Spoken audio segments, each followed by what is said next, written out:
Salut, c'est Steve, j'espère que tu vas bien. Je suis actuellement dans le Lot, je me prends des petites vacances et ça fait du bien. Et donc j'en profite pour faire une balade et te partager un petit peu mes réflexions.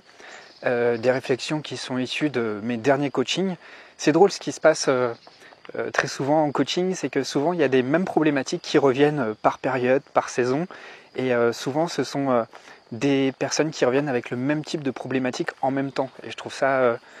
je ne sais pas si c'est du hasard, je ne pense pas finalement. Je pense qu'il y a une saisonnalité, je pense qu'il y a toujours une récurrence et que ce n'est pas vraiment un hasard si les problèmes reviennent au même moment. Et puis c'est peut-être aussi en lien avec ce que moi je travaille sur moi. Très souvent j'ai l'intuition, en tout cas, je vous dis ça avant d'attaquer le sujet de la vidéo, que ce que je travaille moi, je suis amené en fait à le travailler ensuite avec les élèves que j'ai en coaching.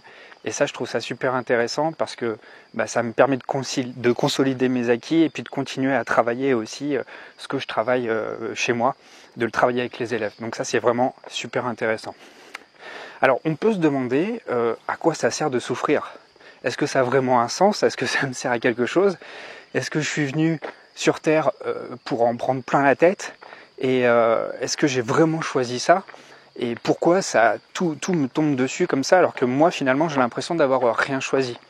Il y a des moments dans la vie où on a l'impression que le sort s'acharne sur soi. On va pas se mentir, il y a des moments où on a l'impression que ça sert plus à rien d'avoir la foi, ça sert plus à rien d'avancer, puisque quoi qu'il arrive, quoi qu'on fasse, il nous arrive un tas de problèmes, un tas de soucis.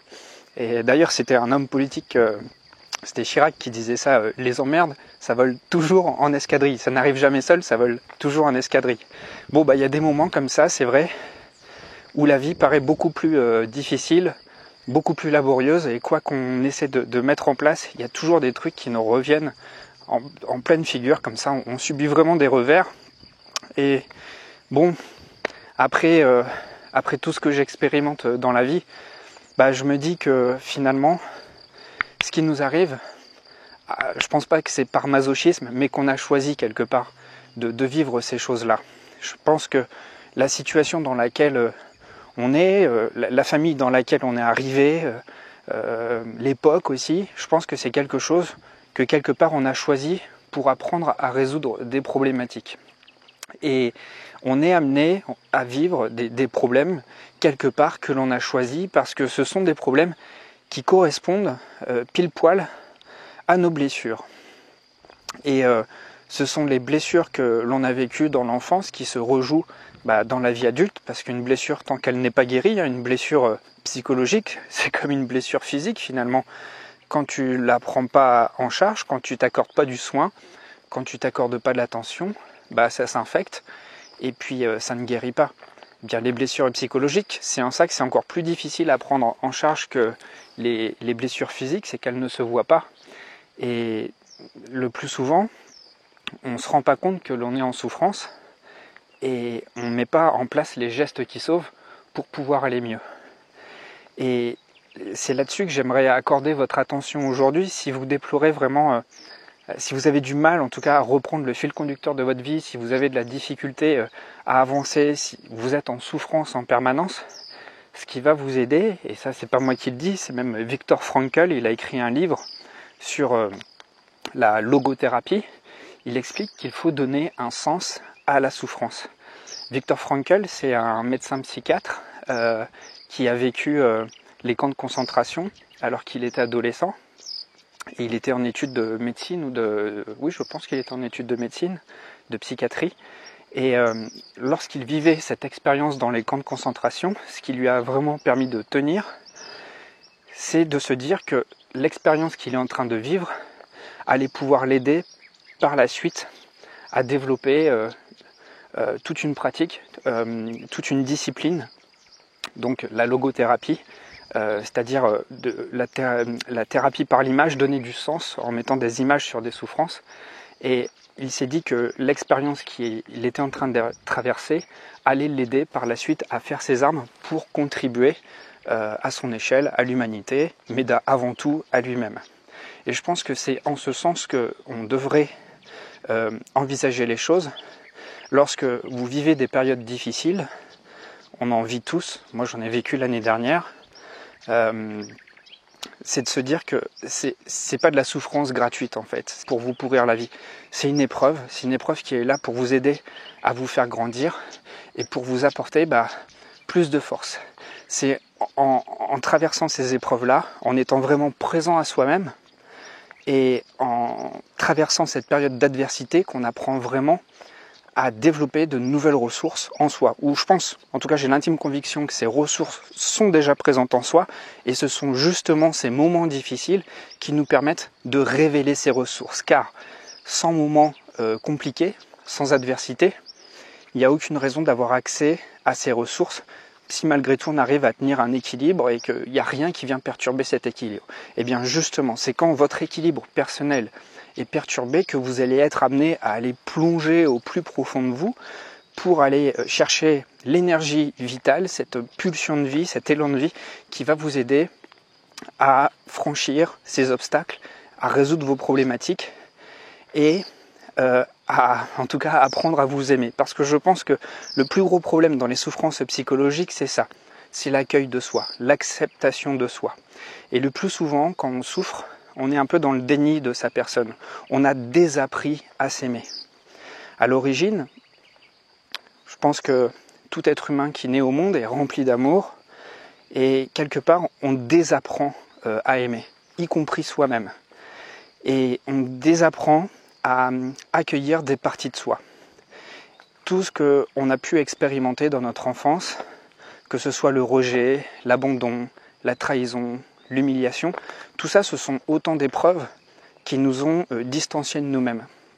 Et tout le but de notre vie d'adulte, je pense, c'est ma définition de la vie, c'est comme ça que je le vois, c'est d'apprendre à se réapproprier en apprenant à nouveau à s'aimer, en apprenant à nouveau à s'accueillir.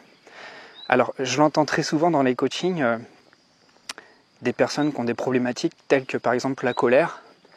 Elles ont l'impression que la colère, c'est elles. Elles s'identifient à leur colère.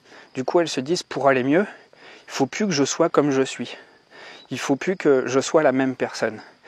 Mais ça, c'est la plus grosse erreur qu'on puisse faire parce que c'est en étant dans le déni de sa personne, en essayant d'être quelqu'un d'autre, en refusant ses parts d'ombre, qu'on ne fait qu'accentuer le problème.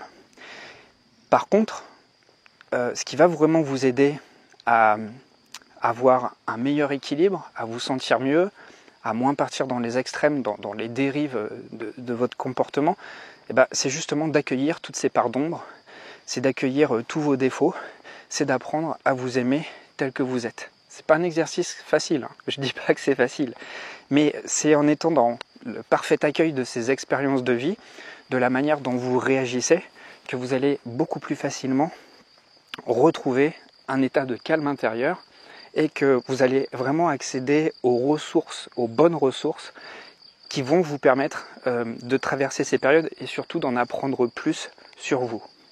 Je le répète encore une fois, toute blessure qui n'a pas été guérie, des blessures qui peuvent prendre racine dans l'enfance, eh bien, inconsciemment, dans votre vie d'adulte, vous allez être amené à revivre des événements qui vont rejouer ces blessures-là. Alors, actuellement, vous vivez peut-être une période difficile.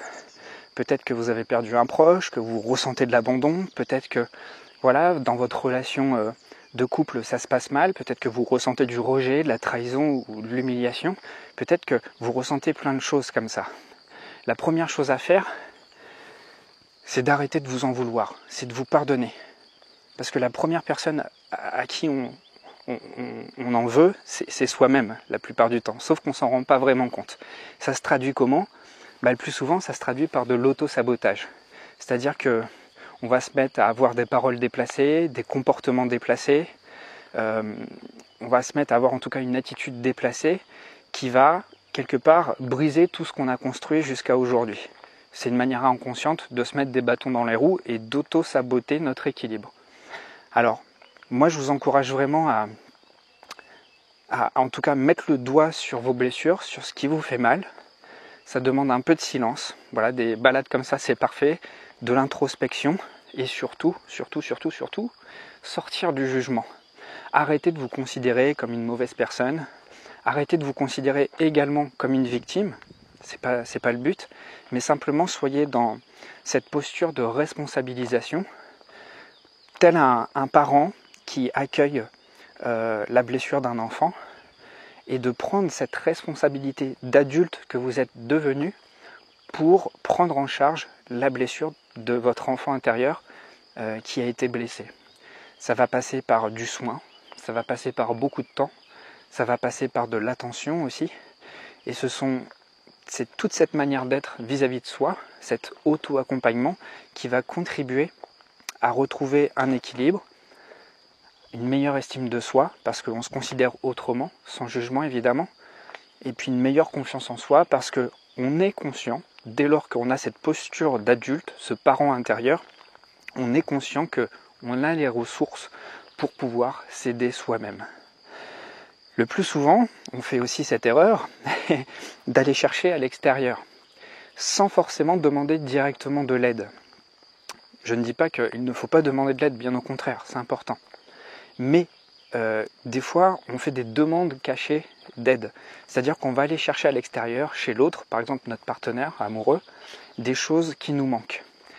Alors sur le coup, ça vous permet de garder un équilibre, mais par la suite, vous vous rendez compte que ça crée de la dépendance affective. Et sans la présence de cette personne, parfois vous flippez, vous demandez comment vous allez faire pour continuer à vivre, notamment lorsqu'il y a une rupture. Là, on a vraiment l'impression que c'est la fin du monde. Donc si vous souhaitez vraiment avoir un mode de vie plus harmonieux, et avec vous et avec les autres, ça va être important d'aller chercher ces ressources à l'intérieur de vous, en tout cas de prendre vraiment conscience qu'il n'y a personne d'autre de mieux placé que vous pour prendre en charge ces blessures. Ça va passer par, encore une fois je le répète parce que c'est très important, prendre du temps avec soi-même, passer du temps avec soi-même. L'idée n'est même pas forcément de faire quelque chose, l'idée est simplement de passer du temps avec soi-même, d'être dans ce dialogue intérieur, sans se prendre la tête évidemment, mais juste développer un temps de qualité avec soi-même. Et surtout, chose que je n'ai pas encore mentionnée, c'est de se demander régulièrement de quoi nous avons besoin, de quoi ai-je besoin. Je ne sais pas si vous le remarquez, mais moi personnellement, je me fais souvent cette réflexion que je ne me pose pas assez cette question-là. Je suis toujours dans les obligations, dans les « il faut que ».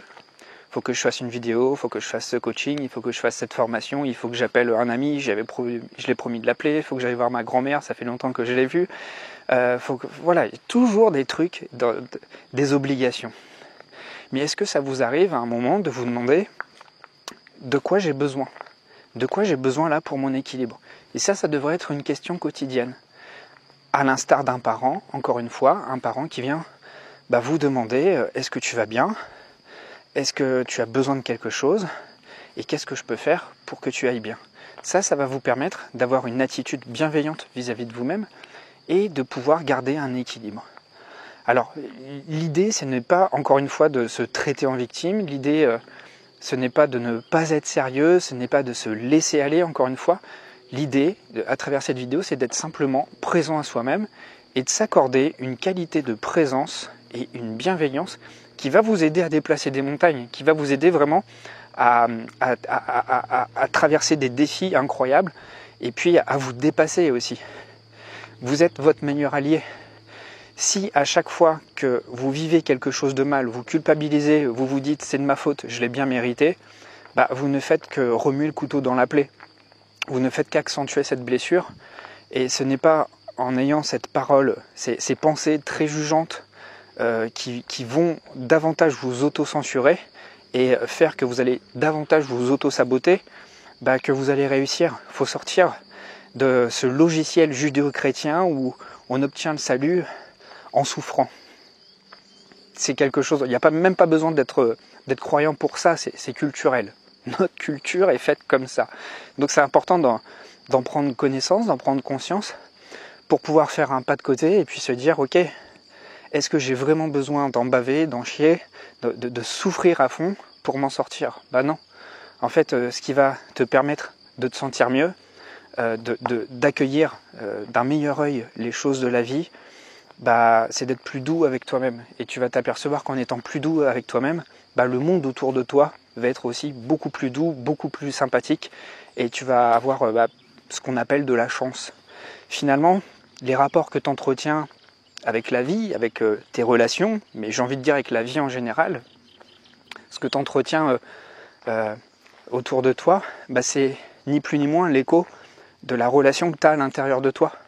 Finalement, tout le monde que tu perçois là autour de toi, c'est ce qui se passe à l'intérieur de toi.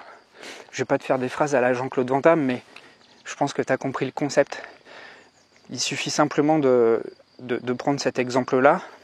Quand tu es hyper vénère, quand ça va vraiment pas dans ta tête, tu vois que les choses qui vont pas bien autour de toi.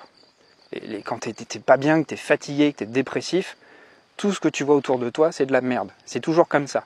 Par contre, les moments où tu es super bien, que tu es léger, que tu prends soin de toi, que tu fais attention à bien manger, à bien dormir, à faire du sport, à t'occuper de tes loisirs, à donner du sens à ta vie, sur le plan spirituel, sur plein d'autres plans, même sur le plan professionnel, tu t'aperçois finalement que tu rencontres les bonnes personnes, que les relations que tu entretiens autour de toi, elles sont super saines, et ça ne fait qu'entretenir un cercle vertueux, parce que l'extérieur va venir renforcer le rapport que tu as avec toi-même.